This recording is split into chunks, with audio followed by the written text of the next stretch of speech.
Абхазия – неотъемлемая часть вот этого евразийского пространства в широком звучании этого термина.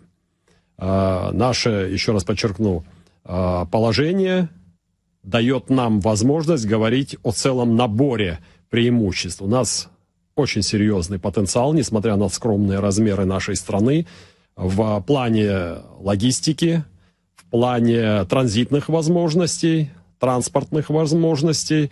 Не случайно сегодня активно строится морской терминал, контейнерная площадка в Очамчирском районе. Сегодня функционирует, как мы с вами знаем, аэропорт, международный аэропорт имени Владислава Григорьевича Ардземба. Я хочу сказать, что результаты деятельности уже за первые несколько месяцев весьма оптимистичные. Мы более 120 тысяч пассажиров уже пропустили через ворота нашей воздушной гавани.